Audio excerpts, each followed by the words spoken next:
Studies show that small business owners are significantly more likely to experience burnout than their corporate counterparts. This constant state of hyper-availability not only impacts their mental and physical health, but it also spills over into their personal lives, affecting relationships and overall well-being.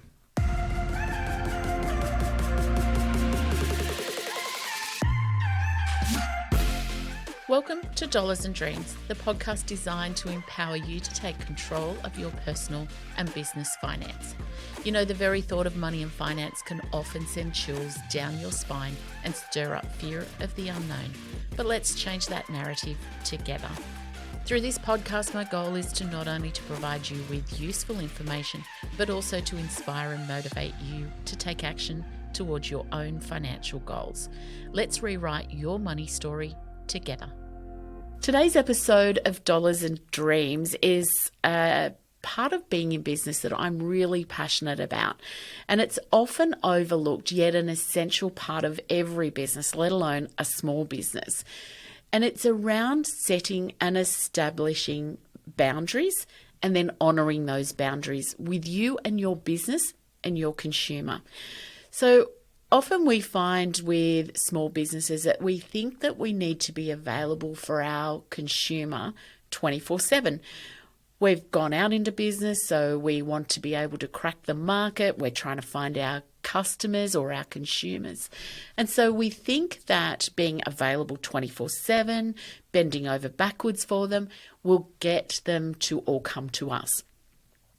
And whilst initially that might be the case, what you're doing by saying you're available 24/7 is you're telling your consumer that their problem or issue is more important than you and your family and your own health and well-being. So when we make ourselves available to our consumer 24/7 and we don't set boundaries, you know, you might be having dinner with your family, next minute the phone rings and they want to talk to you about something. All of a sudden you're telling your family or whoever you were with that they come second in your life. And that was a really hard thing for me to learn. You know, when I started my business, I've made no secret of this, I started it from the front bedroom of my home. I had 3 babies at the time. And so I sort of made it that I would do some work through the day because I wanted to still be a mum, and that was important to me. But then what I did was I would say, well, when my husband gets home from work, he can have the kids because it's time for him to bond and spend time with them. I'll do more work in those hours. But then what it became is that people started to think that they could come after their work, they would go home and have tea. And I actually had one client one time that said, oh, I can't come at 6 because I want to go home and have tea with my family. I'll come at 7:30 when the kids go to bed. And I thought to myself, so I've got to give up family time with my family because you wanted to do what suited your family. Now, I get it. I was starting my business and I did that for a few years. I made myself available for my clients at times that didn't really suit me and my family. And it was only one night when my eldest son was, I think he was probably about 4, maybe 3. He went through a stage that he was clingy to me. My husband actually had to take him because he was screaming because it was the end of the day. He was tired. He wanted me to read him a story to go to bed. And my husband carried him down to our bedroom, shut the door, and just had to sit there while he screamed. Then meant, you know, my client was sitting there going, you know, do you think you could get your kid to shut up so that I can concentrate? And it then became a bad situation because my client was thinking I wasn't concentrating because I was listening to my kids scream down in the bedroom. My husband definitely wasn't enjoying it because he was sitting there holding a kid that was screaming his head off. And my kid certainly didn't agree with the whole situation. So it was that night my husband said to me, this is not working anymore. This does not work for us as a family. And he was right. It didn't work for any of us. And I was trying to make myself flexible, thinking that I could satisfy my client, they would tell somebody else and they would come and get their accounting work done with me. So it was from that point we went, it doesn't suit us after this time. The discussion I had with my husband at the time is, well, it doesn't suit me to try and fit it all in through the day either. There's got to be a happy medium. We sat down as a couple and came up with something that was a happy medium. From that point on, that was the line. It was never crossed.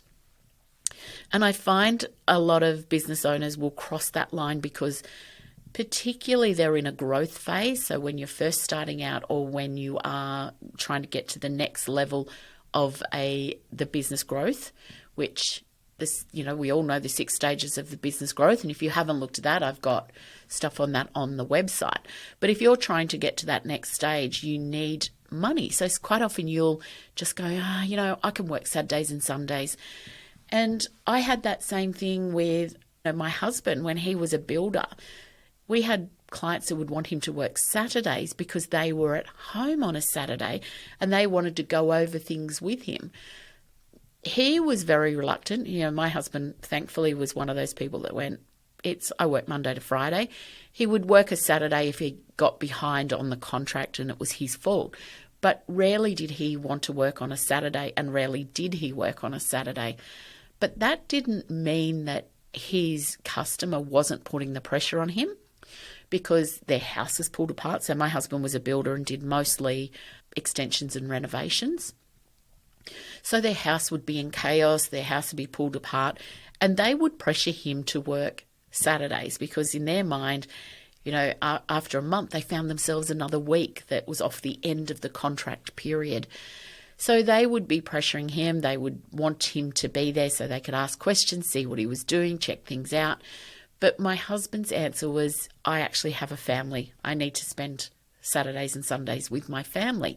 And so he set boundaries very well for himself and he stuck to them. And that was because, he just did. He knew that his business was a job for him. And I guess that was probably his attitude with everything with his business. He quoted through the day, so he didn't try to quote overnight, he didn't try to quote over a weekend, which meant that my husband could really turn off when it came to his work, which was great. I didn't have that ability, and that was something that I struggled with originally. But as I said, when it started impacting on my family, I started to draw the line in the sand. What happened though is, and you will find this if you decide that you're going to make yourself constantly available, is that there is then an expectation from your consumer that you will be constantly available for them. The marketing ploy that came out many years ago is that the customer's always right, the consumer's always right, you need to be available. I have had clients in this premises, in my physical premise business, and I've talked about this before, that there was a surgeon's practice that I looked after up to a few years ago. And really, I decided to pull the pin on that because these surgeons would be ringing me when they got out of theatre at 10:30 on a Thursday night because they'd be in theatre, somebody or the other doctors would be talking about different things, and so they wanted to run it past me. I answered their phone every time, and it was only when one of my sons said to me, "Why are you at their beck and call?" And I said, "What do you mean?" He goes, "Well, they ring you at 10:30 on a Thursday night. They ring you on a Sunday at 9 o'clock. They want a meeting at 8:30 on a Sunday night because they've got a full week of, in their practice and in theatre and things like that." He said, "You are not their personal accountant. You have a business." And it was only when my son said that, and I then started to say to them, "I can't answer your phone. You want to ring me between 8:30 and 5. And of course, then I got the pushback because I had allowed that constant be available happen. And so from their mind, I was not providing a service that was an expectation from their point of view because I had allowed it to happen. Once there was a bit of a pushback and I stopped answering their phone, they got a little bit antsy because they felt that I wasn't providing the service that I had always done. When I had the conversation with them that my business is still a business and my personal life is still a personal life, And their response was, but we've got our business to run in those times. We need, as business owners, to have access to you outside of it. And I said to them, okay, you go and do your medical procedure on me, and I want to talk to you on a Saturday because I have a concern about my recovery on a Saturday. Are you going to be available for your patient? And I think then they started to get the drift that they work long business hours, but their patients can't get them outside those business hours. Nothing in what most of us do is life and death. I get if you're an obstetrician or if you're an emergency surgeon or if you're an anaesthetist, there is life and death involved. And if you're on call, then you need to go to work. But even the surgeons that are on call still have barriers where, the obstetrician I used when I had my kids seemed to be on leave the weekend that I had my children. And, that's what he said. He was in practice. Another obstetrician covered him 2 weekends out of the 4. They covered each other on those weekends so that they had time with their family. And it is important that I couldn't spit the dummy and say, but I've seen this obstetrician for the 9 months of my pregnancy. I don't want this other colleague delivering my child because it happened to be my surgeon's weekend off. And of course, I would never been able to do that. They set those boundaries and that's the way it is. And you know what? My kids were still born. That obstetrician that delivered my kids was still a great obstetrician. And I really didn't care once I got there. But I knew those boundaries and he had told me these are my weekends. 1st and 3rd weekends of the month are my weekends off. My 3rd child, he delivered him. And then he said to me, but my colleague will be coming in to check on you on the weekend because it's my weekend off. So setting your boundaries, coming up with what you need to do, stops you falling into the trap and the pressure that we have as business owners to feel like we are always on our game. And you need to be able to switch off from what you do. You need to be able to not be a business owner for certain periods of time, to be a human being and a family member and a friend, colleague, whatever it is. But if you don't learn to set those boundaries and stick by them, then the accessibility and everything else, the demands that come with the business, is going to lead to burnout, which will then affect your relationships with your partner or your children or your other family members. It may mean that your friends stop asking you out because when you're out with them, the only thing you ever want to talk about is how stressed you are about your business, and that means that you're not in a good family friendship relationship. It also will give you that purpose of you're constantly feeling overwhelmed, and nobody can live in that state in their business for long. And we always notice when clients take the time away from their business, if you go on holidays as a business owner, when you come back, you're so ready to dive into your work again because you've stopped, you've recharged your batteries, you now think differently, you are more relaxed and you're ready. And we find when we work with our clients, when they come back from that break from their business, what we get done in that first couple of weeks when we're in the business coaching phase is significant because all of a sudden they're not brain drained.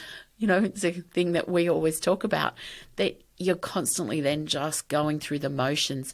You're not efficient, you're making mistakes, which means you're doing rework.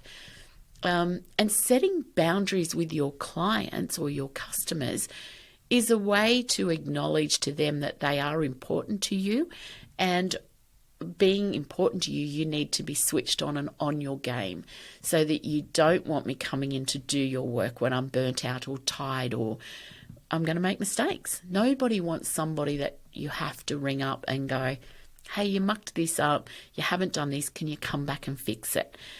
So the thought process that we have as business owners is that we've made ourselves available. They should be grateful for that. Nobody is ever grateful for the you made yourself available. They want a product and the end product to be what they want it to be. So by going in when you're well rested, when you can think straight, when you're more energetic, you're not exhausted, you will deliver a far better product to your consumer, which means you're not getting called back for reworks. You're not going to get bad reviews because you left the site dirty or you didn't do what you wanted to do, or there was a miscommunication between you and your consumer. So setting those boundaries and delivering a good product because you're not exhausted and tired and feeling like you're on that hamster wheel will mean that you will get a better product to your client or your consumer, and they will give you a greater rap. And what we're always after as a business owner is the raving fan. So a raving fan's the one that tells their neighbour, their colleagues, their friends, their family that if you need this, this is the person you need to go and see. This is the person that can solve your pain point, your need, or your want. And that is really important because when we have raving consumers or raving fans about our business, that will do far more for your growth of your business than anything else that you can do. We can put ads out, we can put social media posts, we can put all these things, but until we have what we call social proof. So social proof is where community is saying that you are good at what you do, not just you saying I'm good at what I do. And the analogy that I quite often work with people is if you go to a new town, let's say you're on holidays, you're driving down the street and you want to go somewhere for lunch. So you park the car, there's two cafes, one on either side of the road.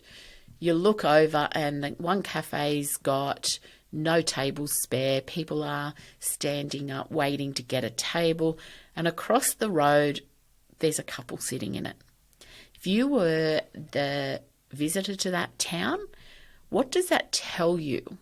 Now, some people might say, well, I was only going to get a cup of coffee and a sandwich, so I'll go to the one that's got two people sitting in it because it suits my needs. But most of us would sit there and go, that's the one the locals go to, so that's got to have the better meal. That's the one that's going to have the better coffee or the better service or the better whatever it is. So that's the social proof. We're using community to tell us what we should be doing. So when you have a raving fan in your customer base, they're going to tell everybody that, this is where you should be using, this is what you should be doing. Reviews on your website can be part of that social proofing, but we all know that not all reviews are perfect. Some of them are staged, some of them are business owners or family doing it. And, I was in a Facebook group the other day looking, and somebody had asked for recommendations. I can't even remember what it was now.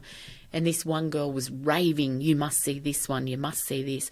Somebody else had put another comment up and they go, no, don't see them, see this. In the end, somebody made a comment, I think so-and-so works at this place. Ignore all her comments. And so then everybody stopped making comments on the ones that she was on. And the social proofing there was people got skeptical. So if you go to a website and there's nothing but 5 stars on there, you've got to wonder whether they are all genuine reviews. But when your neighbour or your friend or your family member says to you, you have to use X company or this person, because you've got the right then to ask them questions. What did you like about them? What did they do wrong? Why are you recommending them? How did you find them? And that lets you then make an informed choice. So that's where I'm saying if you set your boundaries with your business and you adhere to those boundaries, you will deliver a great product that will have your consumer raving about your success and your business and what you can do for them. It also fosters a healthy relationship with clients or your consumer, because if your consumer thinks that you're available whenever and they ring you at 11 o'clock at night and you don't answer the phone, then they feel a bit shirked off that you weren't there for them when you said you were available. And, your website's all about telling their client your business hours, put it in your proposal, do everything like that. And we all see those comments, don't we, on people's websites that took 3 days for the delivery to come. Well, if it's a Friday and you're a small business and your Saturday and Sunday is your family time, then it's Monday before you get to delivering whatever that product is that they purchased on the Friday. So be very clear on your website that you value family just like your consumer does. So we do not look at our orders on a weekend. We will pick your orders up on a Monday and deliver it. If you're a builder in the building construction industry, be very clear up front that we don't work weekends because that's where I prioritize my family. If your customer pushes back on that, they're probably not the customer that you should be working with. We all know those customers that want the world but don't want to pay for it. They want the delivery of a gold class product but only want to pay the price of a bronze product. So be very careful if you're getting pushback with your client when you first start, that you probably should see that as a red flag for the relationship that you're going to have. Being clear with your expectations with your clients and your own needs and needs of you and your family is really important, and it will cultivate a sustainable business for you so that you can keep delivering that product to the client or the consumer so that you can give them the very best service. And as I said before, don't get caught in the trap that the consumer or your customer is always right. Learn to be polite with them. I'm not saying that you need to be rude or anything like that, but if you're very firm and decline any unreasonable request, but explain why. Don't just go, I'm not doing that. You just can say, I can't do Saturdays because I've got young children, they're at school through the week, and it's important for me to be a dad or a mum or foster those relationships, or my kids have sport and I want to be there just like you would like to be there for your family. If that doesn't suit your customer or your consumer, potentially refund them, move on. Don't think that you can manage that as the relationship goes on. If it's not working at the start, it's never going to work.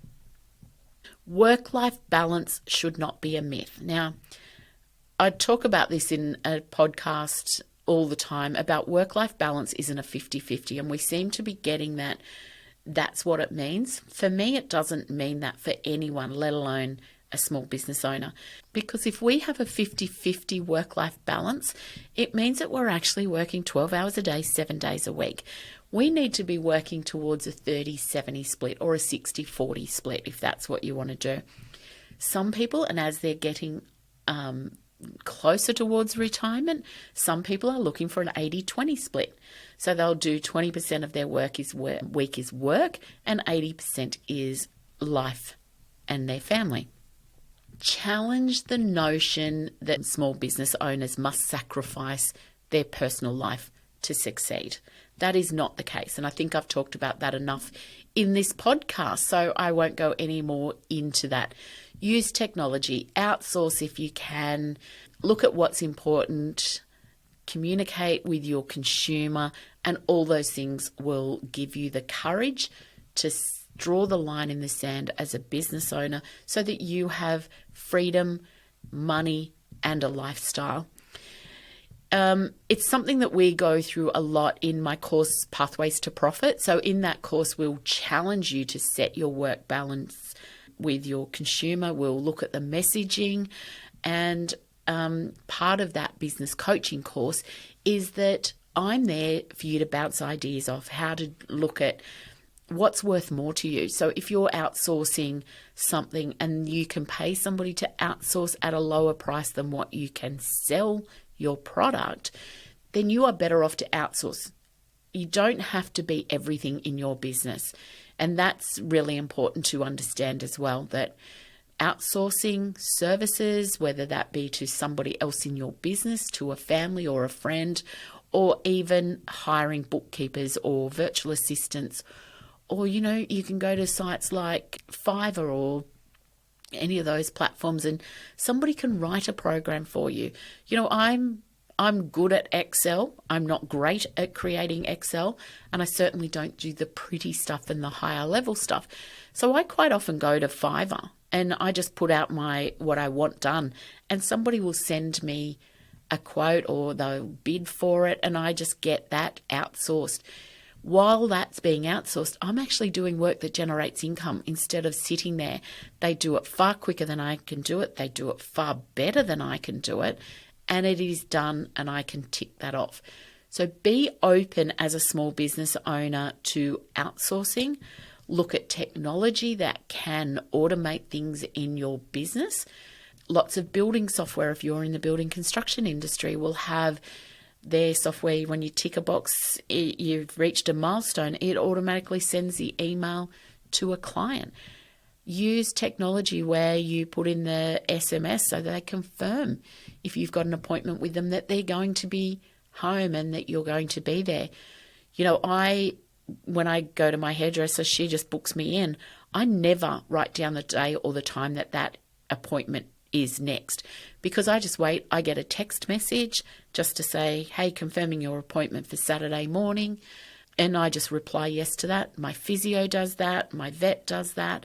So look at technology so that you're not wasting time or having no-shows. And we put that text technology in here. That's really hard to say. We put that text technology reminders to our clients a few years ago, because people were, booking appointments for their tax returns, and we're booked out 4 and 5 weeks ahead.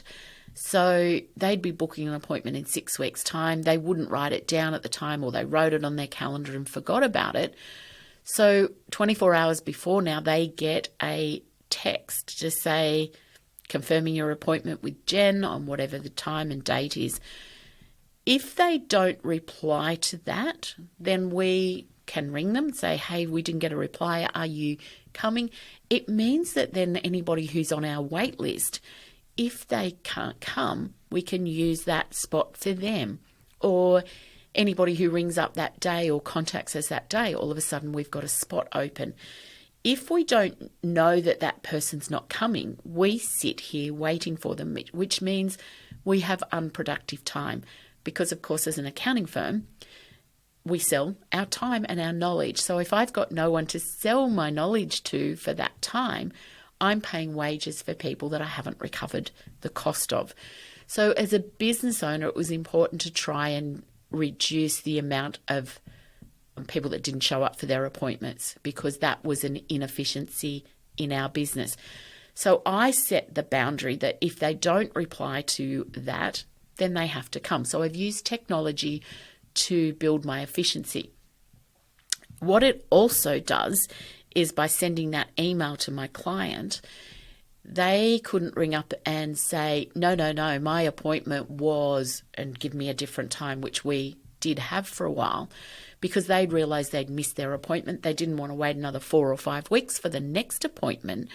So they would come in and they'd say to me, no, I've written it down. You've got it wrong in your calendar. I've written it down I was here today. We had no argument then, because we found that, we put it in on Tuesday. They showed up on Wednesday, because sometimes they would get up on the Wednesday morning and go, oh, damn, I missed my appointment. I don't want to wait another 4 or 5 weeks. I'll just rock in and tell them, no, my appointment was on the Wednesday. So by sending this text and email message to my clients, there was no argument, because they would have got that. And then they can't say, I had it Wednesday. They could ring and say, really sorry, I booked it in for Wednesday because I thought that's what it was. Is there a spot on the Wednesday? And we could say, no, you can either come today or you can go on our wait list if somebody cancels. So use technology to set your boundaries, because if that client comes in and says to you, no, I had an appointment, you don't have anything to do. So use technology for your advantage. As I said earlier in the podcast, communication is key. Don't think that you don't want to have that tough conversation with your consumer. The biggest complaint we get with people is, I didn't know where you were up to. I hadn't heard from you. I dropped stuff in 4 or 5 weeks ago, and have you even started? Things like that. So we do a lot of work around now with our consumer. We'll send them an email saying we've got you programmed in to do your work next month. Please have everything to us by the end of this month. Otherwise, we can't start, which means we will push your work back and do someone else's. We will send them a message to say, we've started your work, but you're missing these documents. Could you please give us these before we do any further work? Because once you set that boundary for a client that I'm not going to continue with your work until you give me what I need, then it's on them. And you can't solve other people's problems. You can only solve your problems as a business owner. So if you're rocking up to a, building site, you're a building construction guy, they've organised their own kitchen people to come in. You've got everything done and you say to them, make sure your kitchen guy's here in a fortnight because the kitchen will be ready to go. And then they go, we haven't signed off on the kitchen yet. Can you do everything else? You go, no, the kitchen needs to go in before we can polish the floors, do the painting, whatever it is. You stop there and you say to them, until you have that kitchen in, we are not coming back to this site. We are now starting our next job. So in a fortnight's time, when we would have been ready for that kitchen to be installed, we're going to move to our next job, and we won't come back until we're at a point that we've completed what we can with that job. Because you don't want your consumer then ringing and going, signed off on the kitchen, it's here in 6 weeks, and then you tell your new job that you're working on, sorry, I've got to stop and go back to this other job now. You will lose faith with that one. So be very clear in the communication that if they are the one holding you up, then they go to the back of the line. They don't get to then jump the queue because I'm now ready. We have become a society where we think it's all about me and me only, and you as a business is about you as a business. So my key takeaways from this podcast is be very clear up front with what your boundaries are. Set your boundaries with what suits you, your family, your lifestyle. Your business is there to serve you, not the other way around. Don't think I'll do everything now and as soon as I'm established, I will stop doing that and then I'll set the boundaries, because when you try to pare back your boundaries and set those, you will have people that are jumping up and down because that was what you always did, or my friend told me you did their place on a Saturday, and all those sorts of things. So set your boundaries at the very start of what is acceptable in your business. You may want to work 6 days a week, and I have lots of clients that are happy to work 6 days a week because they want to get rid of a debt on their house, they want to go on holidays, they want to do a renovation on their own house, whatever it is. Your boundaries are your boundaries. Don't worry what anybody else is doing. Don't be pressured by your consumer to change your boundaries to suit them. They don't change their boundaries to suit other people. Be very careful that you stick to your boundaries. As I said, communicate why you can't do things or when things are falling apart. Do not be pressured by your competitors, and we see this quite often, and it certainly was something that I did when I first started my business. I did a lot of stuff that there is one or two big competitors that were working to 8 o'clock at night and they worked all day Saturday. I did that originally because I needed cash flow. So there was a point, I was going to the next level in my business and I needed money because my costs were going up. But I also knew that was short term. So we did it for a couple of years. Then what I did was I just said to people, I cut back part of it and then moved forward. So my plan was I was reaching outside my boundaries, but they were boundaries I set for that year. When we cut back our hours, so we now just work the 8:30 to 5 and we don't work Saturdays.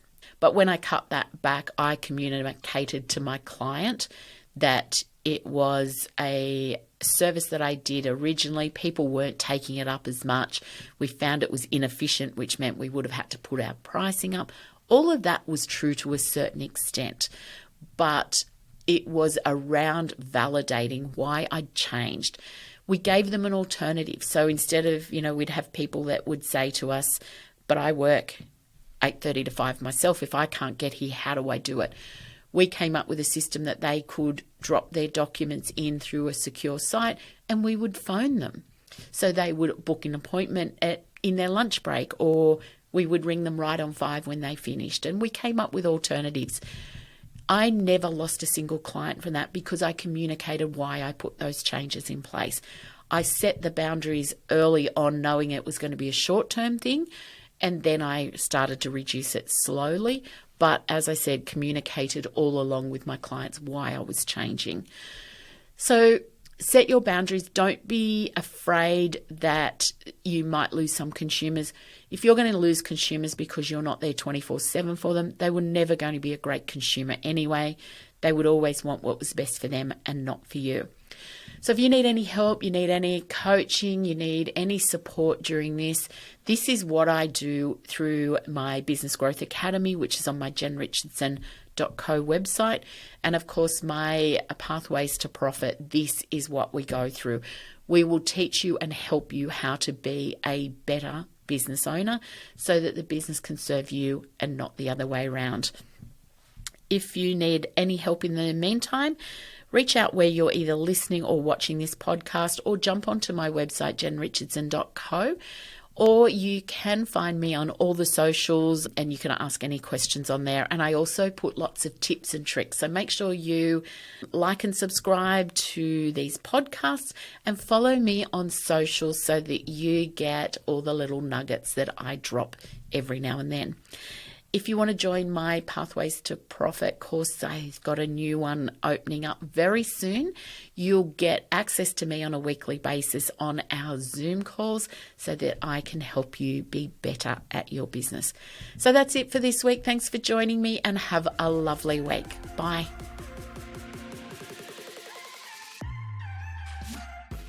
Remember, the advice shared in Dollars and Dreams is general in nature and it does not consider your own personal circumstances. Dollars and Dreams is for educational purposes only and should not be relied upon to make investment or financial decisions. If you need more help, please reach out to a financial advisor for tailored personal advice. Don't forget to click that subscribe button so you don't miss out on future content. And please leave me a review. Your feedback really helps me to reach other people chasing their money dreams. You can find me over on Facebook and Instagram to connect with me. You will find the link in the bio, or head over to my website at jenrichardson.co, where you will find free content and learning tools.